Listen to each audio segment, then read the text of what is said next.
ಪ್ರತಿ ಸಲನೂ ಈ ವಿಷಯ ಮಾತಾಡಬೇಕಾದ್ರೆ ಭಯ ಆಗುತ್ತೆ. ಏನು ರಂಪ ಮಾಡ್ತಾಳೋ ಅಂತ. ಅಜ್ಜಿ ಹೇಳೋ ರೀತಿಯಲ್ಲಿ ಹೇಳಿದ್ರೆ ಕಲ್ಲು ಕೂಡ ಮಾತು ಕೇಳ್ತಂತೆ. ಅವಳ ಹತ್ರ ಇನ್ನು ಹೇಗೆ ಮಾತಾಡಬೇಕು ನನಗಂತೂ ಅರ್ಥ ಆಗ್ತಿಲ್ಲ ಅಪ್ಪ.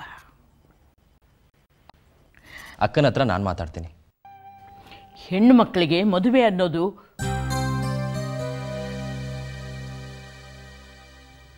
ನಾನು ಬಂದ ತಕ್ಷಣ ಮಾತು ನಿಲ್ಸಿದ್ರಿ ಅಂದರೆ ಅದು ಖಂಡಿತ ನನ್ನ ಬಗ್ಗೆನೇ ಆಗಿರಬೇಕು. ನಿಮ್ಮ ಬಗ್ಗೆ ಅಲ್ಲಕ್ಕ, ಸುಮ್ಮನೆ ಜನರಲ್ ಆಗಿ ಮಾತಾಡ್ತಾ ಇದ್ವಿ. ವೈದೇಹಿ, ಕುಡಿಯೋಕೆ ಸ್ವಲ್ಪ ನೀರು ಕೊಡ್ತೀಯಾ? ಕಾಫಿ ಈಗ ಬೇಡ, ಆಮೇಲೆ ಕೊಡು.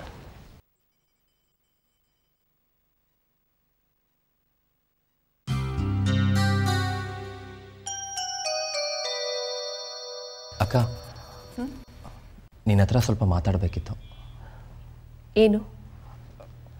ಮೊದಲು ನನ್ನ ಮಾತು ಕೇಳು, ಆಮೇಲೆ ನೀನು ಮಾತಾಡು. ಆದರೆ ಕೋಪ ಮಾಡ್ಕೋಬಾರ್ದು. ಏನು? ನನ್ನೇನು ಹಿಟ್ಲರ್ ಅನ್ಕೊಂಡಿದ್ಯಾ? ಏನು ಹೇಳು?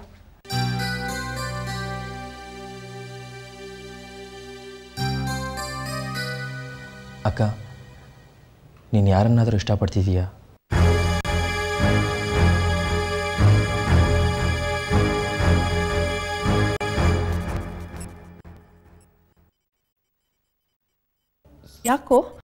ಯಾಕೆ ಕೇಳ್ತಿದ್ಯಾ? ಪ್ರತಿ ಸಾರಿ ಮದುವೆ ವಿಷಯ ಬಂದಾಗ ಏನಾದರೂ ಕಾರಣ ಹೇಳಿ ಬೇಡ ಅಂತೀಯ. ಅದಕ್ಕೆ ಕೇಳಿದೆ, ನಿನ್ನ ಮನಸ್ಸಲ್ಲಿ ಯಾರಾದರೂ ಇದ್ದಾರಾ ಅಂತ.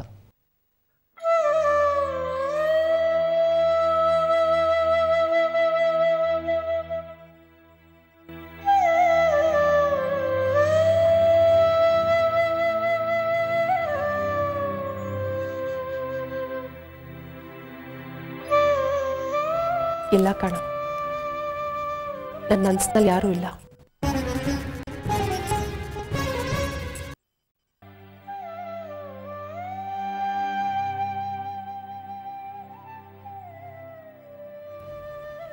ಸದ್ಯಕ್ಕೆ ನನಗೆ ಮದುವೆ ಬಗ್ಗೆ ಆಲೋಚನೆಗಳಿಲ್ಲ. ಮದುವೆ ಅನ್ನೋದು ಆತರದಿಂದ ಮಾಡುವಂಥದ್ದಲ್ಲ. ಯೋಚಿಸಿ ನಿರ್ಧಾರ ತಗೋಬೇಕು. ಜೀವನದ ಪ್ರಶ್ನೆ ಅಲ್ವಾ? ನಮಗೂ ನಿನ್ನ ಜೀವನದ ಬಗ್ಗೆ ಕಾಳಜಿ ಇರೋದ್ರಿಂದಾನೆ ನಿನ್ನ ಮದುವೆಗೆ ಒತ್ತಾಯ ಮಾಡ್ತಿರೋದು.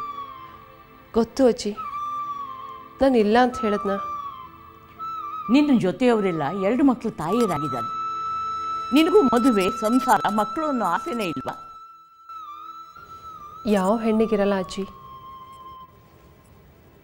ಆದರೆ ಸದ್ಯಕ್ಕೆ ನಾನು ಮದುವೆಗೆ ಸಿದ್ಧ ಇಲ್ಲ. ಸಾರಿ.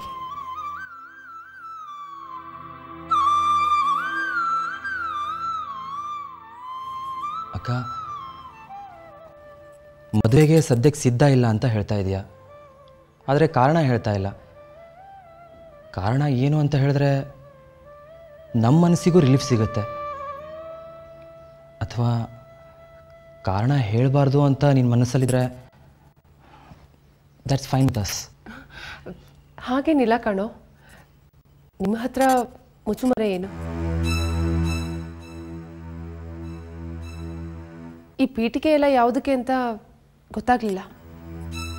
ಅಕ್ಕ, ಒಂದು ಸಂಬಂಧ ಬಂದಿದೆ. ಒಳ್ಳೆ ಹುಡುಗ, ಒಳ್ಳೆ ಕೆಲಸದಲ್ಲಿದ್ದಾನೆ, ತುಂಬ ಸಂಭಾವಿತ, ಒಬ್ಬನೇ ಮಗ, ಇದೇ ಊರಲ್ಲಿ ಇರೋದು. ಆದರೆ ಸದ್ಯಕ್ಕೆ ಕೆಲಸದ ಮೇಲೆ ಅಮೆರಿಕಕ್ಕೆ ಹೋಗಿದ್ದಾರೆ. ಹೆಸರು ಮನೋಜ್ ರಾಘವೇಂದ್ರ ಅಂತ. ತಾಳು ಫೋಟೋ ತೋರಿಸ್ತೇನೆ. ಅಕ್ಕ, ನೀನು ಸರಿ ಅಂತ ಹೇಳಿದ್ರೆ ಭೇಟಿ ಮಾಡೋ ವ್ಯವಸ್ಥೆ ಮಾಡ್ಬೋದು. ಈ ಹುಡುಗಿ ನೋಡೋ ಶಾಸ್ತ್ರ ಎಲ್ಲ ಅನ್ಕಂಫರ್ಟೇಬಲ್ ಆಗುತ್ತೆ ಇಬ್ಬರಿಗೂ. ಸೊ ಕ್ಯಾಶುವಲ್ ಆಗಿ ಹೊರಗಡೆ ಮೀಟ್ ಮಾಡ್ಬೋದು ಅಂತಲೂ ಹೇಳಿದ್ದಾರೆ.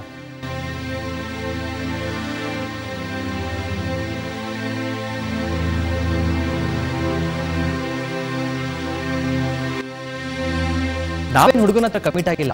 ನಿನ್ನ ನಿರ್ಧಾರನ ಹೇಳು. ನನಗೆ 2 ತಿಂಗಳು ಟೈಮ್ ಬೇಕು. ಆಮೇಲೆ ಇದ್ರ ಬಗ್ಗೆ ಯೋಚನೆ ಮಾಡ್ತೀನಿ. ಅವನಿಗಿರೋದು 1 ತಿಂಗಳು ರಜಾ. ಅಷ್ಟರಲ್ಲೇ ಮದುವೆ ಮಾಡಿಕೊಡ್ಬೇಕು ಅಂತ ಹೇಳ್ತಿದ್ದಾರೆ. ಅದಕ್ಕೆ ನಾನೇನು ಮಾಡಲಿ ಅಜ್ಜಿ? ನನ್ನ ಕಮಿಟ್ಮೆಂಟ್ಗೆ 2 ತಿಂಗಳು ಟೈಮ್ ಬೇಕು. ನಿನ್ನ ಗತಿ ಆಯಿತು ಕಣೆ.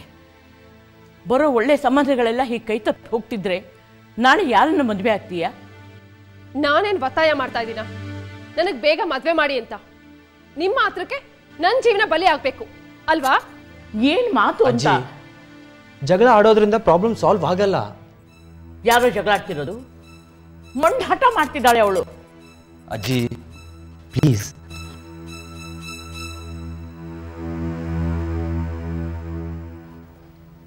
ಅಕ್ಕ, ನಿನ್ನ ಟೈಮ್ ಯಾಕೆ ಕೇಳ್ತಾ ಇದೆಯಾ? ಸ್ಪಷ್ಟವಾಗಿ ಹೇಳು ಪ್ಲೀಸ್. ಸದ್ಯಕ್ಕೆ ಯಾಕೆ ಮದುವೆ ಬೇಡ ಅಂತಿದ್ದೀನಿ ಅಂತ ಕಾರಣ ಕೇಳ್ತಿದ್ಯಾ? ಹೇಳ್ತೀನಿ.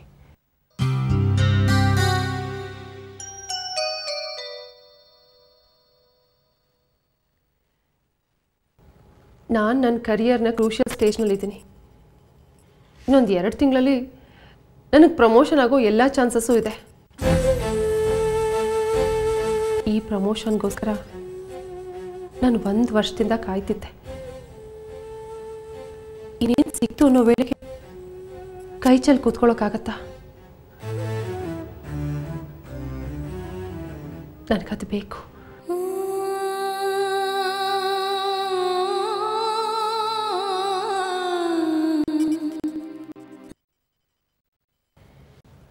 ಅದು ಸಿಕ್ಕಿದ ಮೇಲೆ ನೀವು ಹೇಗೆ ಕೇಳ್ತೀರೋ ಹಾಗೆ ಕೇಳ್ತೀನಿ. ಪ್ಲೀಸ್ ನನಗೆ 2 ತಿಂಗಳು ಟೈಮ್ ಕೊಡ್ತೀರಾ? ಪ್ಲೀಸ್.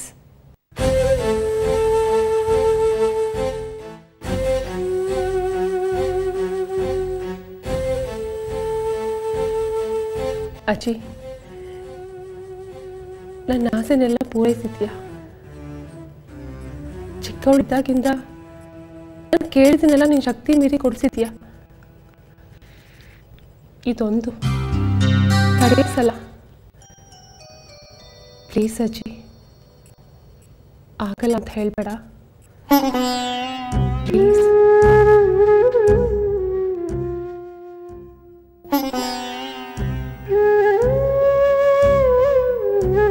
ಸರಿ ಪುಟ್ಟ, ನಿನ್ನಿಷ್ಟ. ಥ್ಯಾಂಕ್ಸ್ ಅಜ್ಜಿ.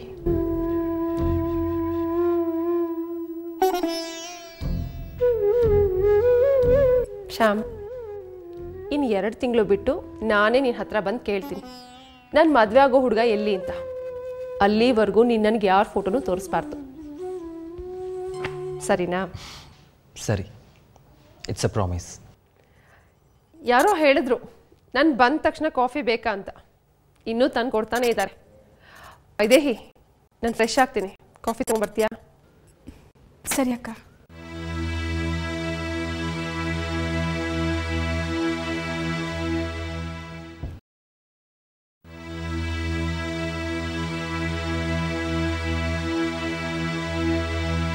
ಅಕ್ಕ ಕಾಫಿ.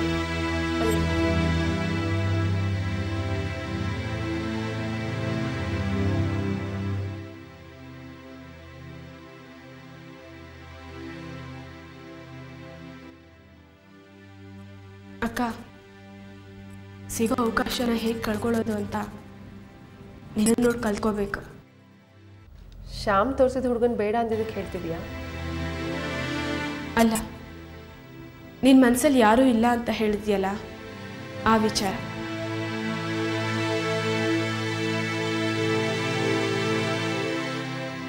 ಅಲ್ಲಕ್ಕ, ಅಣ್ಣ ಕೇಳಿದಾಗ ಒಳ್ಳೆ ಅವಕಾಶ ಇತ್ತು. ಶ್ರೀಕಾಂತ್ ಬಗ್ಗೆ ಹೇಳಬೇಕಿತ್ತು. ನೀನು ಇಷ್ಟಪಡ್ತಿರೋದು, ಅವರನ್ನೇ ಮದುವೆ ಆಗಬೇಕು ಅಂತ ಇರೋದು. ಹಾಗೆ ಈಗಾಗಲೇ ಅವನಿಗೆ ಮದುವೆ ಆಗಿರೋದು, ಡಿವೋರ್ಸ್ ಪ್ರೊಸೀಡಿಂಗ್ ವಿಷಯನ ನನ್ನಿಂದ ಮುಚ್ಚಿಟ್ಟಿದ್ದು ಎಲ್ಲ ಹೇಳಬೇಕಿತ್ತಾ?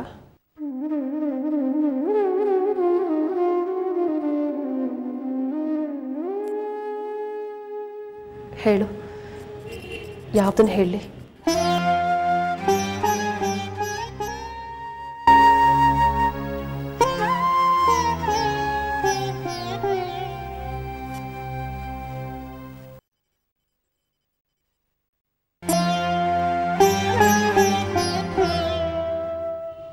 ನಾನು ಹೇಳಿದ್ರು ಎಷ್ಟು ಮಟ್ಟಿಗೆ ಅರ್ಥ ಮಾಡ್ಕೊಳ್ತಾ ಇದ್ರು. ನನಗೆ ಸರಿ ಅನ್ಸಿರೋ ಶ್ರೀಕಾಂತ್ ಅವ್ರಿಗೂ ಸರಿ ಅನಿಸ್ಬೇಕು ಅಲ್ವಾ?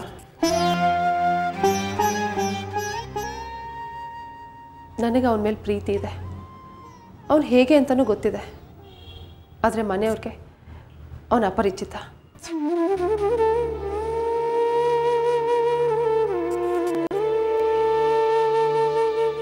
ಈಗಾಗಲೇ ಮದುವೆ ಆಗಿ ಡಿವೋರ್ಸ್ ಪ್ರೊಸೀಡಿಂಗ್ ವಿಷಯನ ನನ್ನ ಹತ್ರನೇ ಮುಚ್ಚಿಟ್ಟಿದ್ದಂಥ ಮನೆಯವ್ರ ಹತ್ರ ಹೇಳಿದ್ರೆ ಶ್ರೀಕಾಂತ್ ಬಗ್ಗೆ ಯಾವ ಅಭಿಪ್ರಾಯ ಬರುತ್ತೆ ಹೇಳು?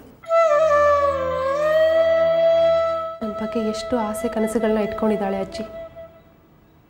ಕಳ್ಕೊಂಡು ಮಗಳನ್ನ ನಿನ್ನಲ್ಲಿ ನೋಡ್ತಾ ಇದ್ದೀನಿ, ನೀನು ನಿಮ್ಮಮ್ಮನ ಥರನೇ ಇದೆಯಾ ಅಂತ ಪ್ರತಿ ಸಲನೂ ಹೇಳ್ತಾಳೆ. ನನ್ನ ಮನಸ್ಸಲ್ಲಿರೋ ನೂರಾರು ಪ್ರಶ್ನೆಗಳಿಗೆ ಉತ್ತರ ಹುಡ್ಕೋಕ್ಕಾಗ್ತಿಲ್ಲ. ಇನ್ನು ಮನೆಯವ್ರ ಪ್ರಶ್ನೆಗಳಿಗೆ ಎಲ್ಲಿಂದ ಉತ್ತರ ಕೊಡಲಿ ವೈದೇಹಿ? ಮನಸ್ಸಿನ ಸಾವಿರಾರು ದ್ವಂದ್ವಗಳನ್ನ ಇಟ್ಕೊಂಡು ಹೊರಗೇನು ಆಗೇ ಇಲ್ಲ ಅನ್ನೋ ಹಾಗೆ ಬದುಕೋದು ನನಗೆ ನಾನೇ ಮೋಸ ಮಾಡ್ಕೊಟ್ಟು ಹಾಗೆ. ತುಂಬ ಹಿಂಸೆ ಆಗುತ್ತೆ ವೈದೇಹಿ. ಬದುಕು ಕಾಂಪ್ಲಿಕೇಟ್ ಅಲ್ಲ, ನಾವೇ ಅದನ್ನು ಕಾಂಪ್ಲಿಕೇಟ್ ಮಾಡ್ಕೋತೀವಿ ಅನ್ನೋದಕ್ಕೆ ನನಗಿಂತ ಉದಾಹರಣೆ ಇಲ್ಲ.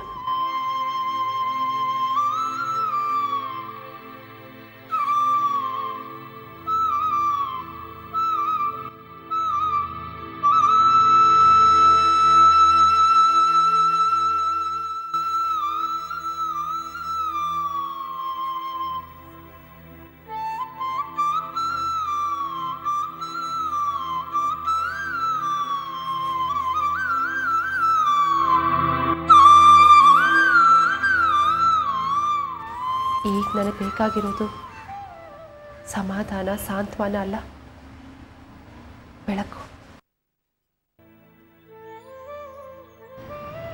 ದಿಕ್ಕೆ ತೋಚ್ತಿಲ್ಲ ಏನು ಮಾಡಲಿ ಅಂತ. ಶ್ರೀಕಾಂತ್ ಸಿಕ್ಕಿದ್ದ. ಸಂಯುಕ್ತರ ಹತ್ರ ವಿಷಯ ಮಾತಾಡಿದ್ದೀನಿ, ಎಲ್ಲ ಸರಿ ಹೋಗುತ್ತೆ ಅಂತ. ಹೌದಾ? ಸಂಯುಕ್ತ ಒಪ್ಕೊಂಡ್ರಂತ ಡಿವೋರ್ಸ್ಗೆ? ನನ್ನನ್ನು ಇಷ್ಟಪಡ್ತಿರೋ ವಿಷಯ ಹೇಳಿದ್ನಂತೆ. ಅದವಳಿಗೆ ಇಷ್ಟ ಆಗದೆ ಇದ್ರು ಮೆಚೋರ್ಡ್ ಆಗಿ ರಿಯಾಕ್ಟ್ ಮಾಡಿದ್ಲಂತೆ. ಇಷ್ಟು ದಿನ ಡಿವೋರ್ಸ್ ಬಗ್ಗೆ ಮಾತಾಡೇ ಇದ್ದವಳು ಈ ಸಾರಿ ಯೋಚನೆ ಮಾಡ್ತೀನಿ ಅಂತ ಹೇಳಿದಳಂತೆ.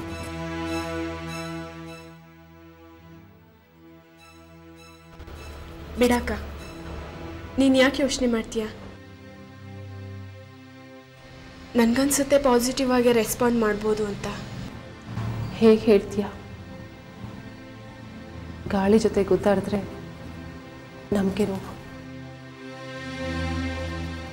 ಯಾವುದೇ ಹೋಪ್ಸ್ ಇಟ್ಕೊಳ್ಳೋಕ್ಕೂ ಮನಸ್ಸು ಹಿಂಜರಿಯತ್ತೆ. ಎಲ್ಲಿ ನಿರಾಸೆ ಆಗುತ್ತೋ ಅನ್ನೋ ಭಯ.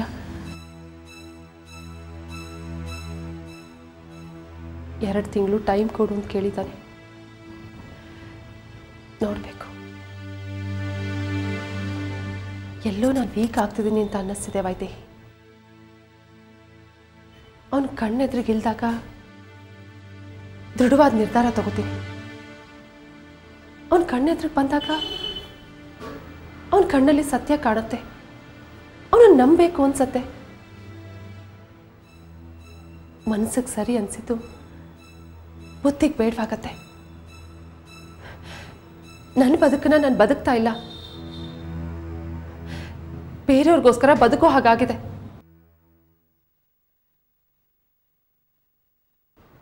ನನ್ನಿಂದ ವಿಷಯ ಮುಚ್ಚಿಟ್ಟಿದ್ದಕ್ಕೆ ಅವನು ಕೊಟ್ಟ ಕಾರಣ ನನ್ನನ್ನು ಕಳ್ಕೊಳ್ಳೋಕೆ ಇಷ್ಟ ಇರಲಿಲ್ಲ ಅಂತ.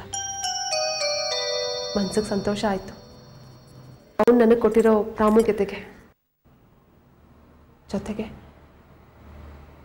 ಅವನ ಮೇಲೆ ಸ್ವಲ್ಪ ಅಪನಂಬಿಕೆನೂ ಬರ್ತಾ ಇತ್ತು.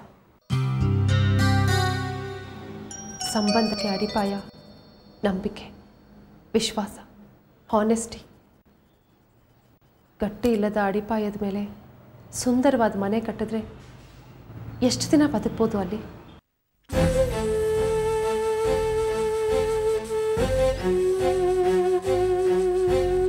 ಇಷ್ಟೆಲ್ಲ ಮನಸ್ಸಲ್ಲಿ ಇಟ್ಕೊಂಡು ಒದ್ದಾಡೋದಕ್ಕಿಂತ ವಿಷಯನ ಮನೇಲಿ ಹೇಳಿದ್ರೆ ಪರಿಹಾರ ಸಿಗ್ಬೋದಲ್ವಾ? ಮನೆಯವ್ರು ಸೂಚಿಸೋ ಪರಿಹಾರ ಶ್ರೀಕಾಂತನ್ ಬಿಡು, ಅವನ ನಂಬಿಕೆಗೆ ಅರ್ಹ ಅಲ್ಲ ಅಂತ. ಮನೆಯವ್ರು ಏನು ಉತ್ತರ ಕೊಡ್ತಾರೆ ಅಂತ ಗೊತ್ತಿದ್ರು ಕೇಳಿ ಪ್ರಯೋಜನ ಇಲ್ಲ ಅಲ್ವಾ? ಶ್ರೀಕಾಂತ್ ಕಾಲಾವಕಾಶ ಕೇಳಿದ್ದಾನೆ, ಆಯಿತು ಅಂತ ಹೇಳಿದ್ದೀನಿ. ಕೆಲವು ಘಟನೆಗಳನ್ನ ನಾವು ಎಷ್ಟೇ ಪ್ರಯತ್ನ ಪಟ್ಟರೂ ತಪ್ಪಿಸೋದಕ್ಕಾಗಲ್ಲ. ಹಾಗಂತ ನಮ್ಮ ಪ್ರಯತ್ನ ನಾವು ಮಾಡದೆ ಸುಮ್ಮನೆ ಕೂತ್ರೆ ಜೀವನದಲ್ಲಿ ಏನು ಮಾಡೋಕ್ಕೂ ಆಗಲ್ಲ.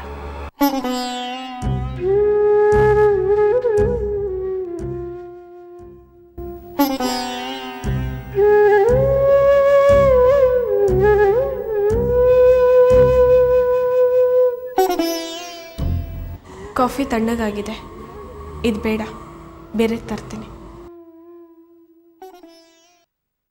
ಎಷ್ಟು ಸರಳ ಆಗ್ಬಿಡುತ್ತಲ್ವ ಜೀವನ. ಬೇಡ ಅಂದಿದ್ದನ್ನ ಹೇಗೆ ಬದಲಾಯಿಸ್ಬಿಟ್ರೆ.